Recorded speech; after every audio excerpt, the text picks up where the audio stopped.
Welcome to the History Curiosities channel. In this video, I'll be discussing some of the most curious events in history. From strange coincidences to unbelievable feats, these stories will leave you amazed. So sit back, relax, and enjoy. Before the second coming of Christ, these 5 signs will occur. We are living in the end times. Many people, particularly devout Christians, believe that we need to be vigilant because these signs are already happening. The end of days is often talked about as we witness the world's convulsions and increasingly dangerous destabilizing events. A large number of faithful people, regardless of their religion, are paying more attention to all kinds of prophecies, including those in the Bible. Ordinary people wonder about supernatural signs, massive disasters, and the end of the world, and whether we are facing the events mentioned in biblical prophecies. Many believe we are, and here are 5 of the most commonly cited signs that support the idea that the end of the world ruled by men and the second coming of Christ are imminent. But before we dive into these signs, don't forget to subscribe to our channel and turn on notifications to stay up to date with our updates on the prophecies about the end of the world. Every now and then, someone prophesies the end of the world as we know it, but these predictions often turn out to be false. This problem of unfulfilled prophecies has plagued religions and prophets for millennia. People who announced the return of Jesus Christ and marked precise dates had to revise their predictions and make new ones after the first ones did not come true. Some have adopted the theory that Jesus Christ did indeed return, but in secret. However, most people are not particularly interested in the prophecy of the end times and relegate it to the background. Although the prophecy occupies space in the media, it is still seen as a marginal topic. Doctrinally, different groups of Christians have divergent views on the end of the world, ranging from those who do not believe in the second coming of Christ at all to the apocalyptic and vociferous preachers. Meanwhile, biblical libraries and bookstores store dozens of publications that attempt to explain the prophecy of the end of the world with different interpretations and prophetic symbols, each book contradicting the previous one. But the prophecies are in the Bible. Where does the phrase end times come from? The prophets of the Old Testament, the apostles of the New Testament, and Jesus Christ himself all prophesied. In fact, the prophecies explicitly refer to the end times and the end of the world. The Bible does not give a date, but it says that the end of the world will come. The Bible describes the end times as the period just before the second coming of Christ. It is the period just before the end of humanity ruled by men and the beginning of Christ's earthly rule. According to the Bible, this period will be characterized by unprecedented violence that will almost annihilate human life. That is why many people think of biblical prophecy when they read the news and see images of religiously motivated conflicts and crimes, weapons of mass destruction, terrorist acts, radical regimes, and trade wars. Biblical prophecies, including those uttered by Jesus Christ himself, show indicative signs of when humanity would be approaching this terrible moment. For genuine Christians, there is no escape. Jesus personally announced that he would return, and immediately before that, there would be signs of his coming. According to the New Testament, throughout his ministry, Jesus prophesied, and just before his crucifixion, he issued perhaps his most crucial prophetic message, the prophecy of the Mount of Olives. In Matthew 24:30-33, Jesus said, "Then will appear the sign of the Son of Man in heaven. And then all the peoples of the earth will mourn when they see the Son of Man coming on the clouds of heaven, with power and great glory." The verse 36 of Matthew on this prophecy contains a clarification from Jesus about the time of his coming. But the day and hour no one knows, not even the angels of heaven, but only my Father. Therefore, we must be careful with anyone who predicts a specific date for the return of Christ. Unless they have a direct line with God, according to Jesus himself, they cannot know the date. Likewise, no Christian can assert that there is no way to know it. Jesus said that his sign should be recognized and that it is near the doors, according to verse 33 of Matthew 24. Given that God has not revealed the date but some signs, the following could be 5 of these signals that would indicate that the culminating moment is near. The first sign is wars and weapons of mass destruction. Matthew 24:3 says, "As he sat on the Mount of Olives, the disciples came to him privately, saying, 'Tell us, when will these things be, and what will be the sign of your coming and of the end of the age?'" The disciples specifically asked Jesus when he would return, and he answered according to verse 6 of Matthew 24, "You will hear of wars and rumors of wars. See that you are not alarmed, for this must take place, but the end is not yet." According to Matthew 24:7-8, Jesus said, "For nation will rise against nation, and kingdom against kingdom, and there will be famines and earthquakes in various places. All these are but the beginning of the birth pains." Then Jesus mentioned a specific sequence of events that would lead to a nightmare scenario that he defined as Great Tribulation, according to verse 21 of Matthew 24. "For then there will be great tribulation, such as has not been from the beginning of the world until now, no, and never will be." The 2 worst wars in history occurred in the 20th century. The First World War caused the death of 10 million people, including several 100,000 from the use of chemical weapons.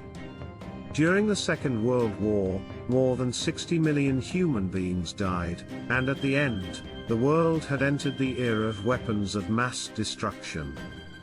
The atomic bombs of Hiroshima and Nagasaki, in the midst of their immense horror, were weak compared to the destructive capacity of the devices that humanity has developed and built since then, held by a handful of countries, almost all enemies, distrustful of some of the other members of the nuclear club.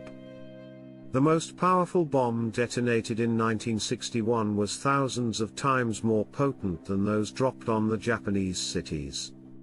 There are about 10,000 nuclear warheads with launch systems capable of detonating them accurately anywhere in the world. Apart from this atomic inventory of terror, there are millions of chemical, biological, and fire weapons, as well as tens of millions of conventional artillery projectiles and ammunition. Currently, there is a war going on where one of the belligerents possesses the world's largest nuclear arsenal. Humans currently have the technical capacity to annihilate human life, and there are several well-armed leaders who seem capable of leading the world to a tragedy of epic proportions.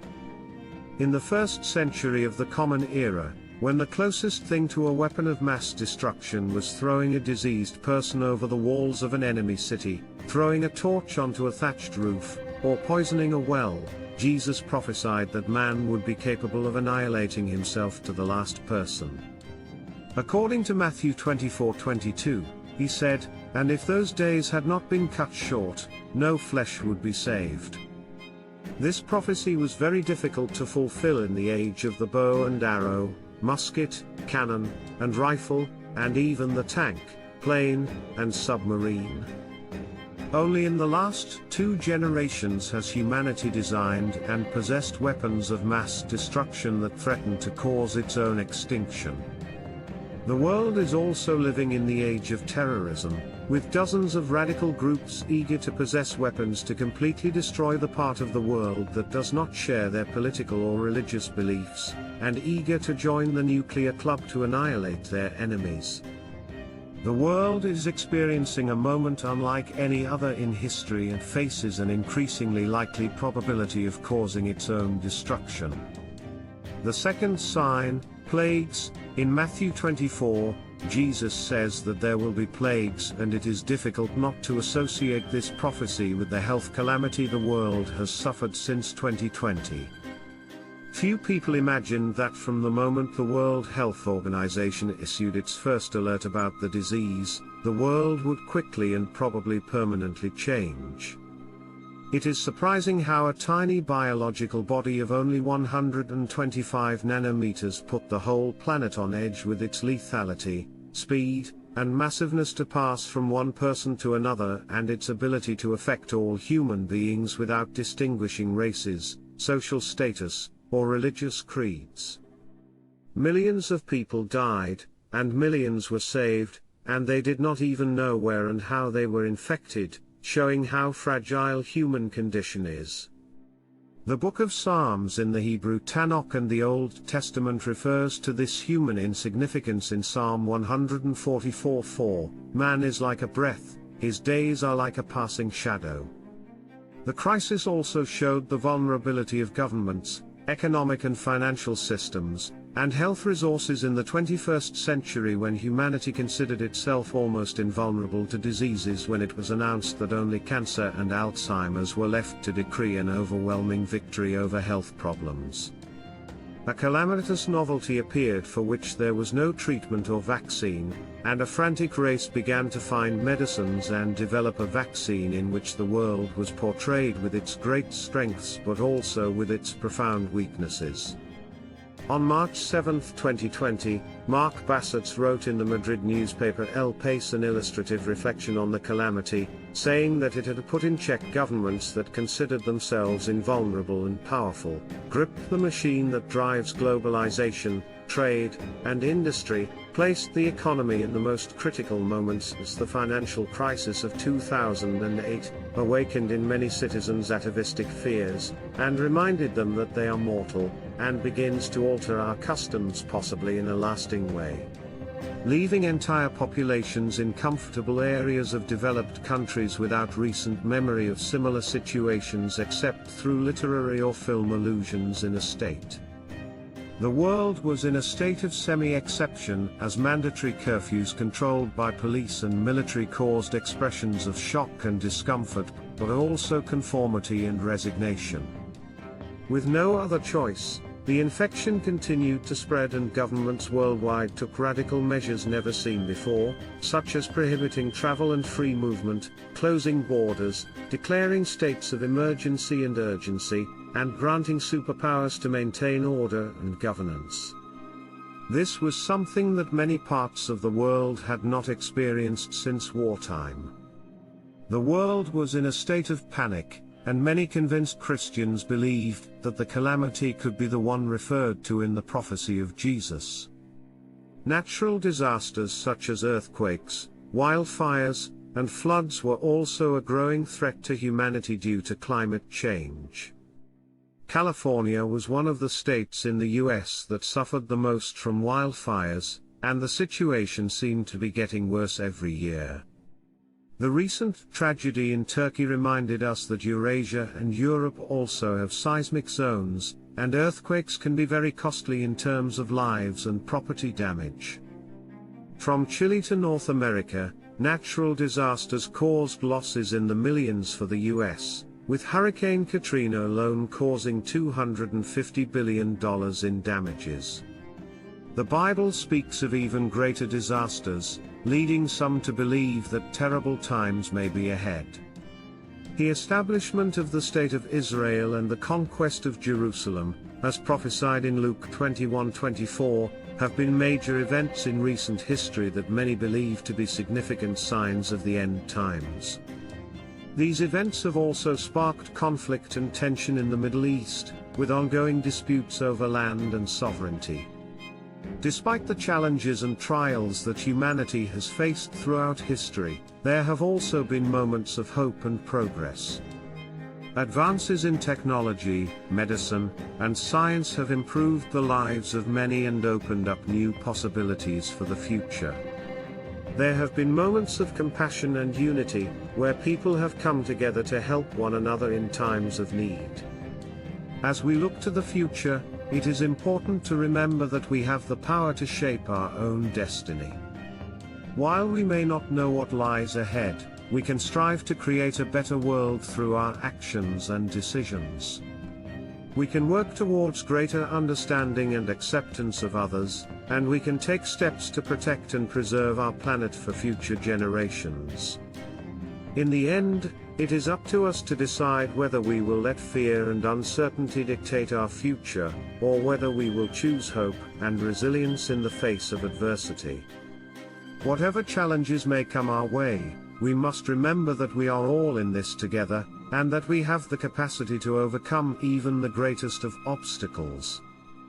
In 537 BC, a second exile of great proportions occurred in the land of Israel. In 70 CE, the Romans destroyed the Second Temple of Jerusalem, leading to a third exile. In 135 CE, Rome crushed the rebellion of Bar Kokhba, leading to the final dispersion of the Jews. Israel was then called Palestine, and the Ottoman Empire controlled the Holy Land for 4 centuries until the end of the Great War. Great Britain defeated the Ottoman government in a plain in the land of Israel called Armageddon.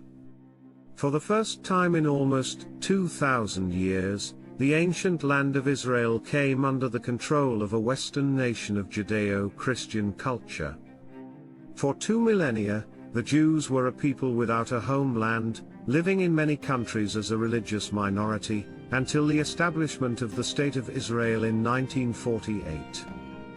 After winning the Arab-Israeli War of that year, Israel conquered Jerusalem during the Six-Day War in 1967.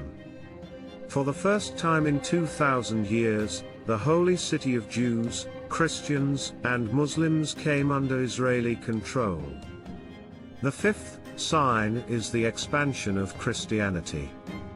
In 1860, the French free-thinker, Republican, and chemist Marceline, founder of thermochemistry, said, "Within 100 years of physical and chemical science, man will know what the atom is." I believe that when science reaches this stage, God will come down to earth with his great ring of keys and say to humanity, "Gentlemen, it's time to close up shop." The prophets, Jesus Christ, the apostles, and the evangelists left over 20 signs in the Bible about this end time, to which Berthelot linked the knowledge of the atom that man has already mastered to make nuclear weapons and generate energy through fission. However, he has not yet been able to control it to generate it through nuclear fusion. Recently, humanity has taken a momentous step toward its goal of producing energy as the sun does. For the first time, an experiment had a positive energy balance by generating more than it consumed. Following the French chemist's prediction, the moment when man masters nuclear fusion is the one Christ is waiting for to come down to earth with his bunch of keys and announce the closing.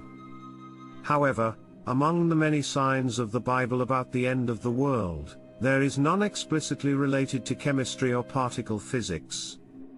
One sign that is in the sacred texts is Matthew 24:14, "And this gospel of the kingdom shall be preached in all the world for a witness unto all nations, and then shall the end come." The message of Christ has already been preached enough by all nations to meet the requirement of Matthew 24:14 for the end time. Many people believe that Christianity has the largest number of followers in the world. For 20 centuries, Christ's missionaries have preached on all continents, and the New Testament is available in more than 1,500 languages. However, despite Christianity being the dominant religion in America, Europe, and Oceania, its presence in Asia and North Africa is minor. Many skeptics may consider that, although it has been massively disseminated, it does not reach the necessary penetration to justify the end of the world based on the passage of Matthew 24:14. Isaac Newton prophesied that the end of the world would be in 2060. The same rigorous scientific principles that Isaac Newton applied to the study of the mechanics of bodies and universal gravitation intended to apply them in calculating the date of the end of the world. In 1704, the famous English physicist and mathematician calculated that this transcendent event would occur 1,260 years after the moment Charlemagne founded the Holy Roman Empire. Applying the Newtonian equation of the end of Jerusalem and the restoration of the Temple, which predicts a period of 1,260 years from the time of the removal of pagan worship in the Temple to the restoration of true worship. Newton believed that pagan worship in the Temple had been eliminated in 609 BC, and that, therefore, the restoration of true worship would take place in 651 AD. However, no restoration of true worship occurred at that date, suggesting that Newton's calculation was incorrect. Despite these predictions, it is important to remember that the future is uncertain and no prediction is 100% accurate. Humanity has gone through many crises and challenges in the past, and has been able to overcome them and move forward. Instead of focusing on the end of the world, it is important that we focus on making the world a better place while we are still here. We can work together to address global issues such as climate change, poverty and inequality, and create a brighter future for all. Thanks for watching. If you found this video interesting, make sure to subscribe to our channel and give this video a like. We'll be back soon with more curiosities from history.